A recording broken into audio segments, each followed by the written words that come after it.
एक तो उधर थोड़ी सी दिशा में गति होगी उस दिशा में, और इधर से बच जाएंगे कम से कम।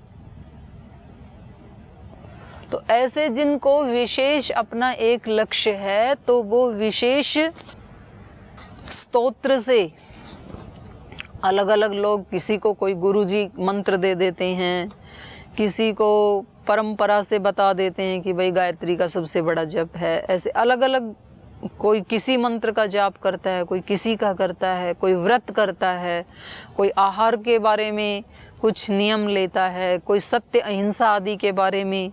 आपके कितना दिन चला हिंसा का व्रत? सच्ची सच्ची बताना, सच्ची सच्ची बताना, कितने दिन चला? एक बार लिया था ना, है जी?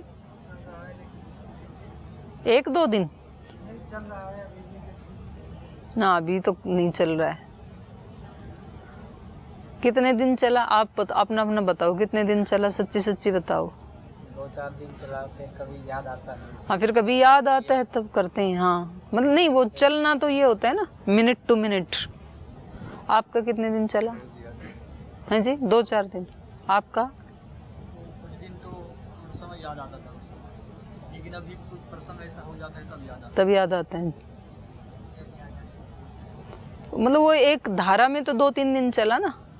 जब मैं रोज पूछती थी आके तो फिर वो रहता है, धार टूट जाती है। आप तो बाद में आए थे।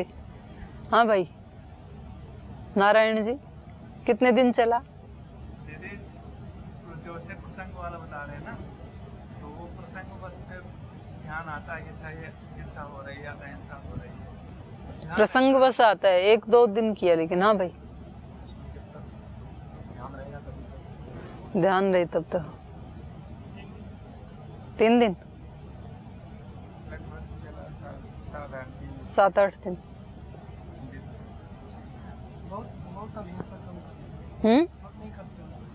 ध्यान आ जाता है। नहीं, वो चला कितने दिन? वो जो अवेयरनेस थी मिनट टू मिनट, 2-3 दिन। हाँ भाई, 3 दिन। याद नहीं है, ठीक से याद नहीं है, सक्सेस नहीं हुआ। ध्यान तो रहा, बीच बीच में टूट गया। 2 दिन चलता रहता है, बीच बीच में टूट जाता है। हाँ जी, इधर आपने किया था?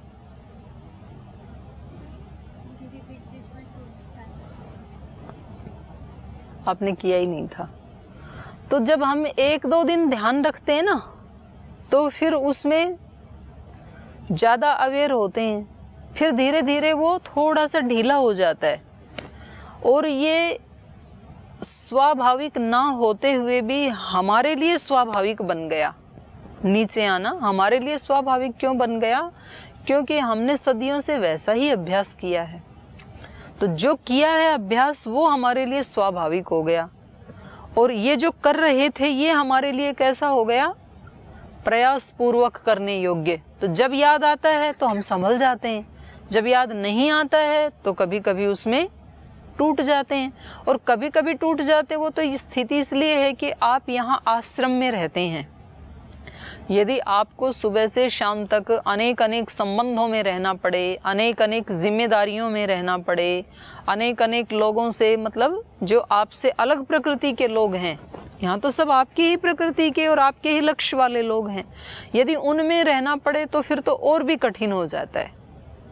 व्यक्ति को पता ही नहीं चलता है कि कहाँ से चला था, किस लिए आया था, ये कहाँ उलझ गया।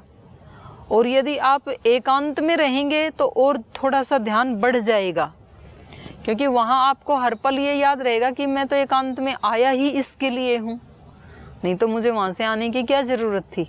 तो उसमें और ज़्यादा ध्यान रहता है फिर। तो ये साधक हैं, ये फिर कोई एक लक्ष्य लेके चलते हैं। महाराज जी कैसे मुस्कुरा रहे हो? एकांत में जाना है? नहीं, मैं तो इसलिए मुस्कुरा रहा था कि जैसे हम कोई लक्ष्य निर्धारित करते हैं उस समय तो याद रहता है, बाद में भूल जाते हैं। जैसे एकांत में जाएंगे तो भी कई बार भूल जाते हैं कि आए थे। भूल इसीलिए जाते हैं कि हमारे अभ्यास वो चल रहे हैं ना, तो एक बार अभ्यास को तोड़ना, फिर उसमें तो थोड़ा तो जोर लगेगा ही। इसीलिए ये आहार आदि का जो है ना साधक, इसीलिए व्रत आदि करते हैं, निराहार आदि, तो उसका भी प्रभाव पड़ता है। जब हमेशा पेट भूखा रहेगा ना तो पता लगेगा कि ये मैंने क्यों कर रखा है ये व्रत। तो अब फिर दो चीजें हैं, यदि आपका संकल्प ज्यादा पावरफुल है तो आप इसको कर ही लेंगे, फिर उसको तोड़ देंगे पीछे वाले संस्कारों को। और यदि पीछे वाले संस्कार ज्यादा पावरफुल हैं आपके संकल्प से तो वे आपके संकल्प को तोड़ देंगे। फिर वे कहेंगे देख लिया हमने एकांत में रह के, चलो अपने वहीं अपने खाओ पियो और जितना अपने से हो आराम से उतना करो और शांति से रहो। फिर यहीं आ जाएंगे। तो ये फिर देखना पड़ेगा कि किसकी शक्ति ज़्यादा है। इसलिए ये कह रहे हैं कि जो आपको करना है उधर आप अपने मन को दौड़ाएं। तो ये न छंदसा, ये न दिशम, याम दिशम, याम ऋचि, याम देवताम, और ये न सामना स्तोसिन स्यात् तत् सामोपधावेत, उसकी तरफ अपने मन को दौड़ाए जो आपका लक्ष्य है। और उस लक्ष्य में जो जो चीज़ें साधन हैं और कौन कौन सी चीज़ें असाधन हैं। असाधन भी तो होते हैं ना, कम से कम साधन नहीं तो असाधन का तो अनुष्ठान ना करें, तो बीच में तो खड़े नहीं कम से कम। तो उधर उधर अपने मन को दौड़ाएं। मन हमेशा हमारा या तो पुरानी पुरानी बातों में दौड़ता है या तो पराई पराई बातों में दौड़ता है। मैं कई बार बोलती हूँ ये शब्द, पुरानी बातें, पराई बातें। दूसरों के बारे में या तो दौड़ता है मन, या तो पीछे जो हो गया उसके बारे में चिंतन करता रहता है। अब आगे बता रहे हैं, आत्मानं अंततः उपसृत्य स्तुवित कामं ध्यायन् अप्रमत्तो अभ्यासो यदस्मै स कामः समृद्धेत। यहाँ हलंत को हटा लो, समृद्धेत होना चाहिए, समृद्धेत। यत् कामः स्तुवितेति, यत् कामः स्तुवित इति। तो ये अंतिम है ना मंत्र, इसलिए यहाँ डबल कर दिया। तो कह रहे हैं अंततः, अंततः मतलब अंत में। पहले पहले किसका चिंतन किया? स्तोत्र का, फिर उसके ऋषि का, फिर उसके देवता का, उसके छंद का, उसके स्वर का, ऐसे ऐसे करते गए। तो अपने मन को वहाँ दौड़ाते गए। अंत में मन कहाँ पहुँच गया? आत्मा के ऊपर। अंततः आत्मानम उपसृत्य। और अंत में पहले मन को कहाँ कहाँ लगाया कि उद्गीत कहाँ कहाँ है। उद्गीत को प्राण में देखा, वाणी में देखा, द्युलोक में देखा, अंतरिक्ष में देखा, पृथ्वी में देखा, आदित्य में देखा, वायु में देखा, अग्नि में देखा, त्रयी विद्या में देखा, सब जगह उसको ही देखा। फिर अपनी इंद्रियों में भी देखा, शरीर में देखा, फिर जिसके माध्यम से स्तुति कर रहे हैं उसमें देखा। और अंत में देखते देखते अपनी आत्मा में ही स्थित उस परमात्मा को देखा। अंततः आत्मानम उपसृत्य, अंत में आत्मा में ही उसको प्राप्त करके, आत्मा में ही अपने ध्यान को एकाग्र करके। अभी अभी तो ध्यान बाहर लगा रहे थे ना, छंद स्वर आदि में, अब ध्यान कहाँ लगाना? आत्मा में।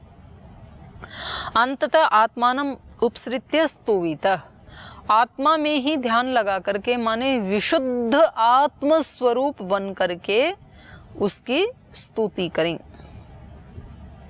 कामम ध्यायन अप्रमत्तो, कामम मतलब है यहाँ यथा कामम, जैसी इसकी कामना हो, जिस कामना को लेकर के स्तुति कर रहा है उसको ध्यायन, उसका ध्यान करता हुआ।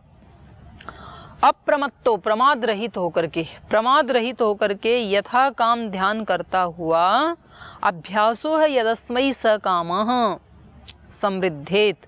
तो कह रहे हैं जिस कामना के लिए ये स्तुति कर रहा था वो अभ्यासो है वही स काम है समृद्धेत। शीघ्र ही, अभ्यास मतलब शीघ्र ही ये उस कामना से समृद्ध हो जाता है। जब इतना एकाग्र होके कोई व्यक्ति लगेगा तो कौन सा काम है इस मनुष्य के सामने जो टिक सकता है? मनुष्य में बहुत शक्ति है। जो काले सिर का व्यक्ति है वो कौन सा ऐसा काम है जिसको धरती पे संपन्न नहीं कर सकता है? वो बस एक बार संकल्प जब ले लेता है तो लग जाता है फिर उसमें जोर शोर से, किसी भी चीज को वो सामने उपस्थित कर देता है।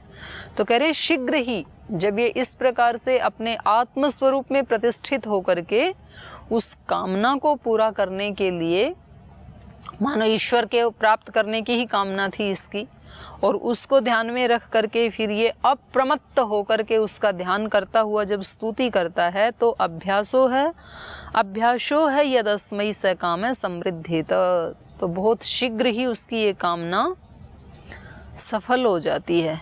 यत काम स्तुवित इति, यत काम स्तुवित, जिस कामना के लिए इसने स्तुति की थी, जिस कामना के लिए इसने स्तुति की थी वो कामना इसकी शीघ्र ही पूर्ण हो जाती है। तो अब आगे ये बता रहे हैं कि ये उद्गीत का या ओंकार का केवल स्तवन ही नहीं करना, केवल ऊंचे स्वर से गान ही नहीं करना, केवल स्तुति ही नहीं करनी, बल्कि उसके मर्म को भी समझना है, उसके रहस्य को भी समझना है। तो उसके लिए फिर ये चौथा खंड चलेगा। तो इसमें पहली ऋचा है ओम इति एतद अक्षरम उपासीत, ओम इति ही उद्गायति, तस्योपाख्यानम, तस्य उपव्याख्यानम। तो कह रहे हैं हमने अभी पिछले 2 खंडों में बताया ओम इति एतद अक्षरम उद्गीतम, ओम जो अक्षर है ये ही क्या है? उद्गीत है। और उद्गीतम उपासीत, उद्गीत की ही उपासना करनी चाहिए। ओम इति ही उद्गायति, ओम का ही ऊंचे स्वर से उच्चारण करना चाहिए। उद्गायति, ऊंचे स्वर से गाया जाए वो ही उद्गीत होता है। तो ओम को ही ऊंचे स्वर से गाया जाना चाहिए, ऐसा हमने बताया। तस्य उपव्याख्यानम, अब हम उसकी उपव्याख्या करते हैं। उपव्याख्या माने अब उसके रहस्य को समझाते हैं। गाना चाहिए इतना तो बता दिया, ये भी बता दिया कि पिंड और ब्रह्मांड में सर्वत्र क्या हो रहा है? उद्गीत का ही उच्चारण हो रहा है। उगता हुआ सूर्य भी क्या कर रहा है? उद्गीत का ही उच्चारण कर रहा है, वो भी ओम का ही प्रतिनिधि है। और हमारा ये निरंतर जो प्राण चल रहा है शरीर में, ये भी क्या कर रहा है? उद्गीत का ही गान कर रहा है ये भी। और ये तीनों लोकों की जो शक्तियां हैं, आदित्य, वायु, अग्नि, ये भी उद्गीत का ही गान कर रही हैं। तो पिंड में, ब्रह्मांड में, सब जगह उद्गीत ही उद्गीत की उपासना, स्तुति, गान वो ही चल रहा है, वो ही ओतः प्रोत है। अब उसके और रहस्य को यहाँ पर प्रतिपादित कर रहे हैं। तो एक आख्यान बनाया इसको समझाने के लिए ऋषियों ने। तो उसको बोलिए देवा वै मृत्योर बिभ्यत त्रयीं विद्यां प्राविशः प्राविशं ते छंदो भी आच्छादयन् यद एभि आच्छादयन् तच्छंदसां छंदस्त्वम्। देवा वही मृत्योः बिभ्यत, देवता जो है वो मृत्यु से डर गई। हमेशा देवता ही डरते हैं, वैसे असुरों में बड़ी हिम्मत होती है, वो नहीं डरते हैं। देवता थोड़े से डरपोक भी होते हैं। तो देवा वही मृत्योः बिभ्यतः, जो देव हैं वो मृत्यु से डर गए, डरे हुए थे। तो क्या किया? त्रैविद्याम प्राविशन, तो वो इस त्रैविद्या में घुस गए। जब कोई डरता है अपनी जान बचाने के लिए तो कहीं घुसता है ना, तो ये देवता त्रैविद्या में घुस गए।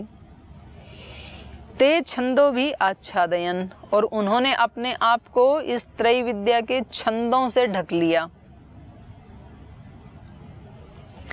यद ए भी आच्छादयन तत्छंदसाम छंदत्वम, कह रहे हैं इनके लिए जो आच्छादत्व है, माने ढक लेना है छंदों के द्वारा, ये ही छंदों का छंदत्व है।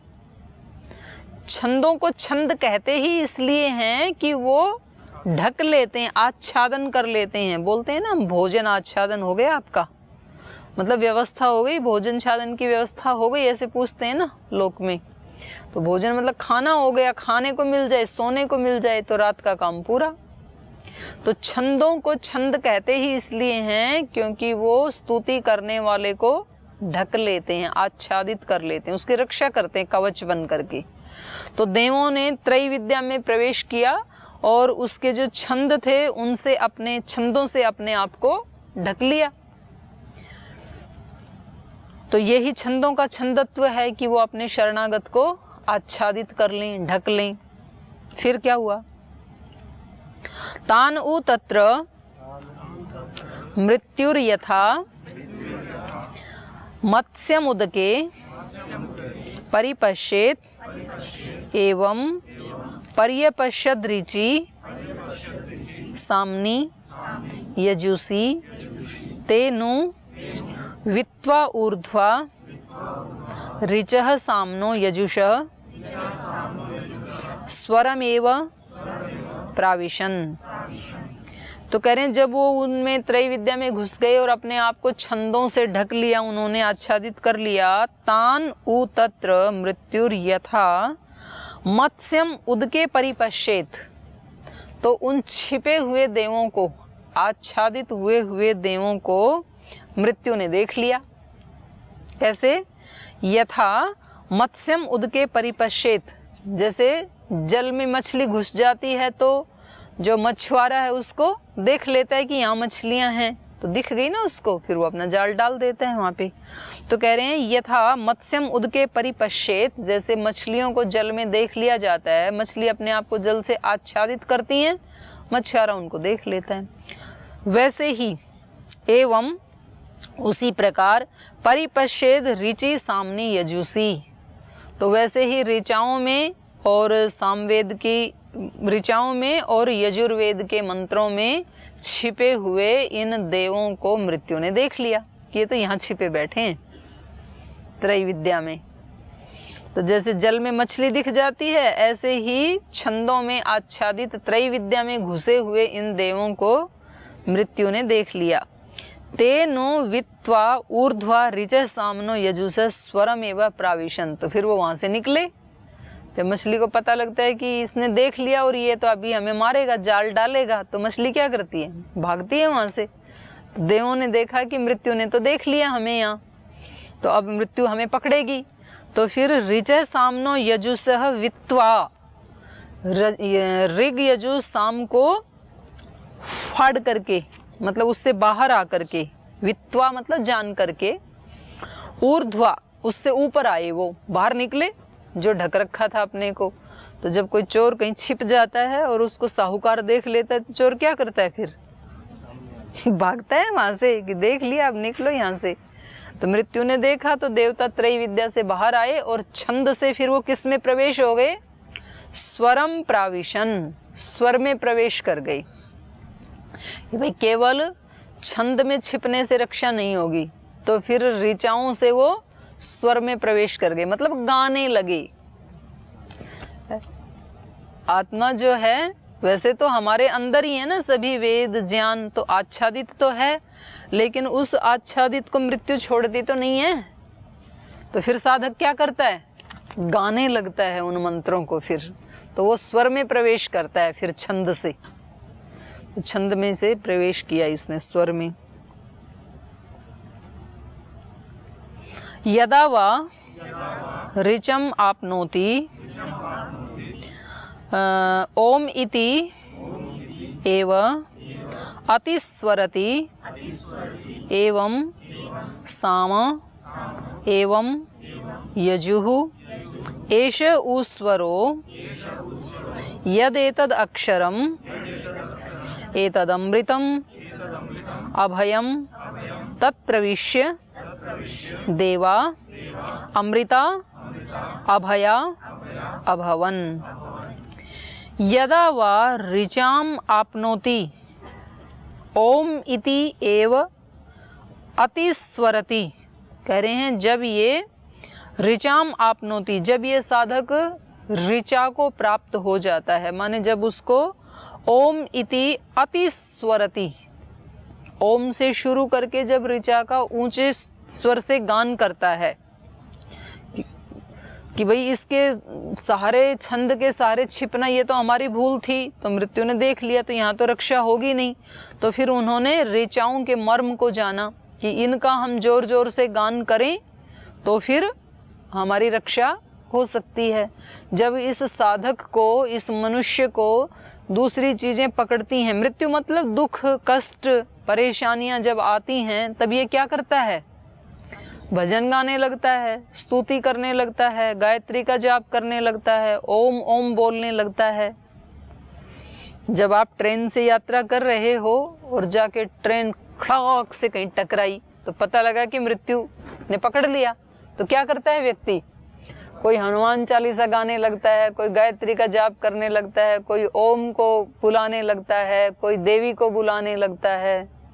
तो याद करते हैं ना उसको सब, तो स्वर में प्रवेश कर जाते हैं फिर छंद से वो कि ये हमारी रक्षा करेगा, तो वो बोलने लगते हैं। तो ऐसे ही देवों ने इस ऋचा को प्राप्त हुए वो, और उसको ऊंचे स्वर से गाने लगे। फिर ओम के दीर्घ स्वर से फिर उच्चारण किया। यदा वह ऋचमाप्नोति, जब ये ऋचा को प्राप्त करता है ये साधक, ओम इति एव अतिस्वरति, तो ओम इस अक्षर का अतिस्वरति ऊंचे स्वर से गान करता है, ओम ऐसे जोर से बोलता है। एवं साम, और ऐसे ही फिर साम के स्तोत्र का भी ऊंचे स्वर से गान करने लगता है। जिसको स्तोत्र आता है तो वो उसी का गान करने लगेगा, रक्षक। एवं यजुः, ऐसे ही यजुर्वेद के मंत्रों का गान करता है। एष उस स्वर, तो तीनों का करता है, ऋग्वेद का, यजुर्वेद का, सामवेद का। एष उस स्वर यद एतद अक्षरम, तो कह रहे हैं ये जो स्वर हैं ये क्या है? यद एतद अक्षरम, ये जो ओम अक्षर है यही स्वर है। स्वर क्या है? स्वर में प्रवेश किया ऐसे जो बोल रहे हैं, तो ये जो अक्षर अविनाशी ओम शब्द है ये ही स्वर है। यदेतद अक्षरम एतद अमृतम अभयम, और ये ओम ही क्या है? अमृत है, इसका नाश नहीं होता है। एतद अभयम, ये ही अभय देने वाला है, भय से रहित है। तत्प्रविश्य, तो उसमें प्रवेश कर गए, ओम का जोर से उच्चारण किया। और उसके बाद इस ओम में ही त्रय विद्या हैं, ऋक यजु साम, तो उसके बाद उनका जोर से उच्चारण किया। तो कह रहे हैं ये स्वर, ये ऋचाएं, ये सब क्या हैं? ओम ही हैं। ये स्वर क्या है? ओंकार ही है। तो उसमें प्रवेश करके देवा अमृता अभया अभवन, फिर देवता अमर और अभय हो गए। क्योंकि जो जैसी चीज का सहारा लेगा तो उसमें वैसी ही ताकत आएगी। कमजोर आदमी का सहारा लेगा तो कभी भी मारा जाएगा। तो इसलिए बोलते हैं ना, चोर के पैर नहीं होते। पैर क्यों नहीं होते उसके? है जी? तो क्योंकि असत्य का सहारा लिया ना उसने, तो असत्य कितनी देर चलेगा? जब तक उसके बारे में पता ना लग जाए। बोला कि इस दुकान के ऊपर शुद्ध देसी घी मिलता है, ऐसे बोर्ड लगा दिया, और ऐसे लगा करके नकली घी बेच रहा है व्यक्ति, तो ये नकली घी कब तक बिकेगा? जब तक लोगों को ये पता ना लग जाए कि इस के दुकान में तो नकली घी मिलता है। तो जिस दिन पता लग जाएगा उस दिन तो फिर हटा देंगे लोग, उखाड़ देंगे उसको। तो सत्य के कपड़े पहन के तो असत्य चलता है, असत्य तो कभी भी नहीं चल सकता है। लेकिन सत्य का मुखौटा डाल के फिर असत्य चलता है, लेकिन उसके पैर नहीं हैं, वास्तव में सत्य की ताकत नहीं है।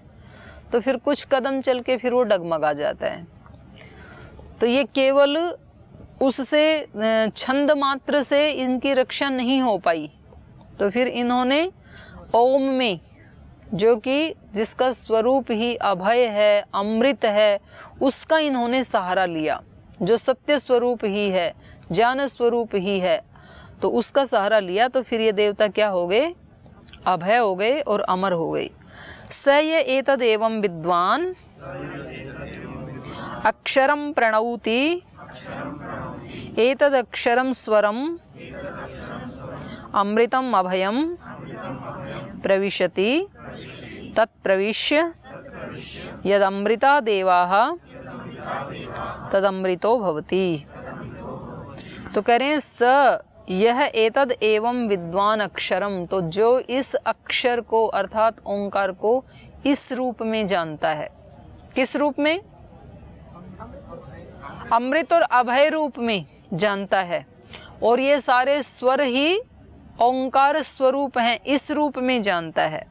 स यह एतद एवं विद्वान अक्षरम प्रणौति, और ऐसा जान करके इस ओंकार का प्रणव का उच्चारण करता है, उसका जाप करता है, ऊंचे स्वर से उसकी स्तुति करता है। स यह एतद एवं विद्वान अक्षरम प्रणौति एतद अक्षरम स्वरम अमृतम अभयम प्रविशति, और इस ओंकार अक्षर को ही अमर अभय समझ करके उसमें प्रवेश करता है, उसका आश्रय लेता है।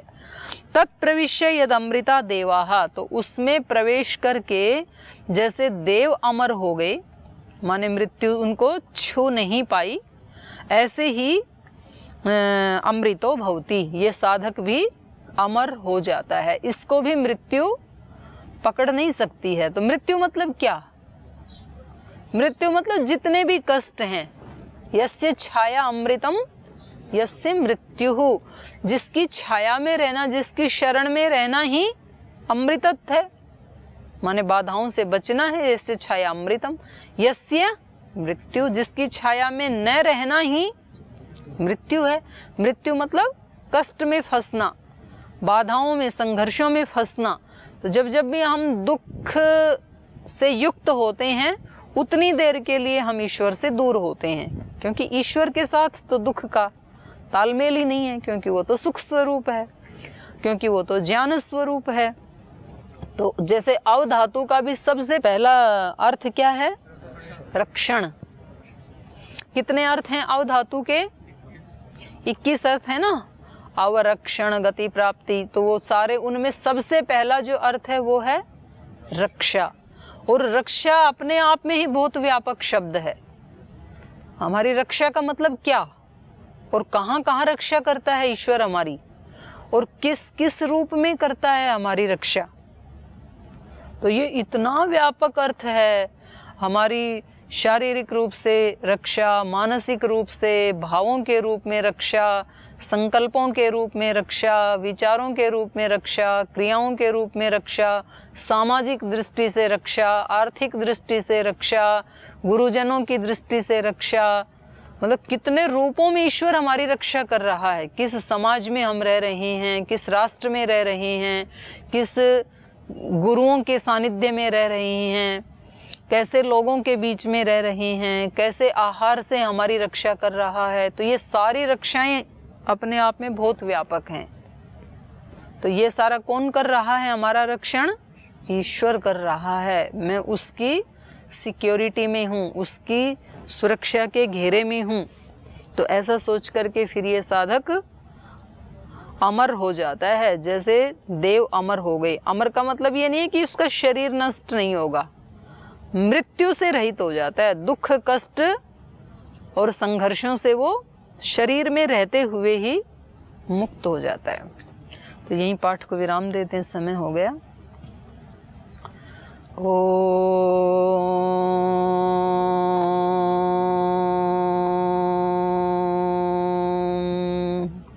शांति शांति शांति। श्री गुरुभ्यो नमः।